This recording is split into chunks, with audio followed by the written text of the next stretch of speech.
जय श्री कृष्ण। श्रीमद् भगवद गीता अध्याय 13 श्लोक 20। प्रकृतिम पुरुषम चैव वित्तयनादि उपाभवी विकारणश्च गुणाश्चैव विद्धि प्रकृति संभवान। प्रकृति तथा जीवों को अनादि समझना चाहिए। उनके विकार तथा गुण प्रकृति जन्य हैं। तात्पर्य: इस अध्याय के ज्ञान से मनुष्य शरीर तथा शरीर के ज्ञाता तथा परमात्मा दोनों को जान सकता है। शरीर के क्रिया क्षेत्र हैं और प्रकृति से निर्मित हैं। शरीर के भीतर बद्ध तथा उसके कार्यों का भोग करने वाले आत्मा ही पुरुष या जीव हैं। यह ज्ञाता है और इसके अतिरिक्त भी दूसरा ज्ञाता होता है जो परमात्मा है।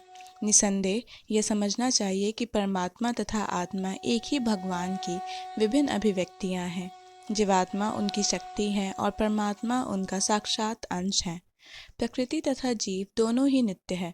तात्पर्य यह है कि वे सृष्टि के पहले विद्यमान हैं। यह भौतिक अभिव्यक्ति परमेश्वर की शक्ति से है और उसी प्रकार जीव भी है, किंतु जीव श्रेष्ठ शक्ति है। जीव तथा प्रकृति इस ब्रह्मांड के उत्पन्न होने के पूर्व से विद्यमान है। प्रकृति के महाविष्णु में लीन हो गई और जब इसकी आवश्यकता पड़ी तो यह महत्व के द्वारा प्रकट हुई। इसी प्रकार से जीव भी उनके भीतर रहते हैं और चूंकि वे बद्ध हैं, अतएव वे परमेश्वर की सेवा करने से विमुख हैं। इस तरह उन्हें वैकुंठ लोक में प्रविष्ट होने नहीं दिया जाता, लेकिन प्रकृति के व्यक्त होने पर इन्हें भौतिक जगत में पुनः कर्म करने और वैकुंठ लोक में प्रवेश करने की तैयारी करने का अवसर दिया जाता है। यह भौतिक सृष्टि का यही रहस्य है।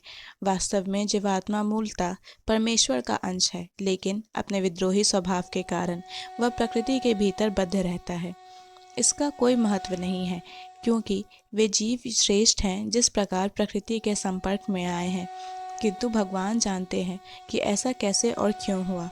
शास्त्रों में भगवान का वचन है कि जो लोग प्रकृति द्वारा आकृष्ट हैं वे कठिन जीवन संघर्ष कर रहे हैं। लेकिन इन कुछ श्लोकों के वर्णन से यह निश्चय होता है कि प्रकृति के 3 गुणों के द्वारा उत्पन्न विकार प्रकृति से ही जीवों के सारे विकार तथा प्रकार शरीर के कारण हैं। जहाँ तक आत्मा का संबंध है, सारे जीव एक से हैं। जय श्री कृष्ण। भगवद गीता के सभी श्लोकों को सुनने और समझने के लिए हमारे चैनल को सब्सक्राइब करें। अगर वीडियो पसंद आया हो तो इसे लाइक और शेयर करें।